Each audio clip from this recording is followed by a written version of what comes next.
তিন বন্ধু রাস্তা অনেক দিন আগের কথা। তিন বন্ধু আমিন, করিম আর শামির সত্য ও আল্লাহর প্রতি নির্ভরতার এক মহান শিক্ষা অর্জনের উদ্দেশ্যে দূর দেশে যাত্রা করল। তারা তিনজনেই জানত এই যাত্রা সহজ হবে না, কিন্তু তাদের ঈমান ছিল অটুট। এক সন্ধ্যায় তারা গভীর এক বনে আশ্রয় নিল।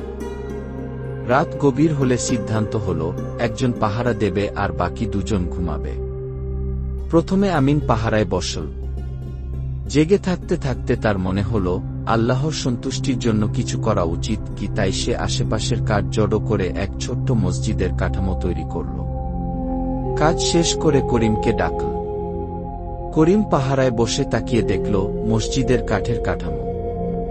তার মনও নরম হয়ে গেল। সে ভাবল আমিও আল্লাহর জন্য কিছু করব কি, তাই সে ফুলপাতা কুড়িয়ে এনে মসজিদের চারপাশ সাজিয়ে দিল। সবশেষে শামিরের পালা এল। সে মসজিদ আর ফুলের বাগান দেখে মুগ্ধ হল।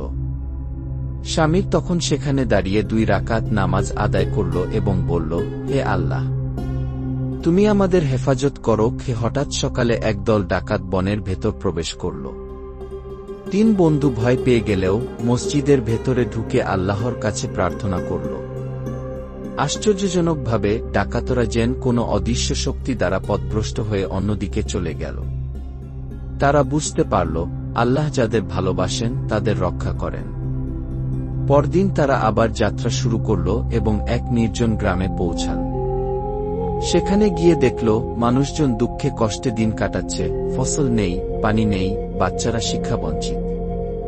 3 বন্ধুরা পরামর্শ করল আল্লাহর সন্তুষ্টির জন্য আমাদের কিছু করতে হবে কি। আমিন কাঠের মসজিদ মেরামত করে দিল। করিম পুরো গ্রাম ঘুরে নতুন গাছ লাগাতে লাগল, আর শামির গ্রামের শিশুদের নামাজ, কুরআন এবং নৈতিকতার শিক্ষা দিতে শুরু করল। সময় গড়িয়ে গেল। হঠাৎ একদিন আকাশ কালো হয়ে এলো, মুষলধারে বৃষ্টি নামল। শুকিয়ে যাওয়া জমিতে ফসল ফুটে উঠল। গ্রামের মানুষ সুখী হল। তাদের হৃদয় আবার আশায় ভরে উঠল। 3 বন্ধু তখন গ্রামের মাঝখানে দাঁড়িয়ে নিজেদের মধ্যে বলল, যদি আমরা আল্লাহর উপর ভরসা করি এবং তার সন্তুষ্টির জন্য কাজ করি, তাহলে আল্লাহ আমাদের দ্বারা পুরো একটি জাতিকেও বদলে দিতে পারেন কি। এভাবেই 3 বন্ধুর ঈমান, সাহস আর ভালোবাসা একটি হারিয়ে যাওয়া গ্রামকে নতুন জীবন দিল।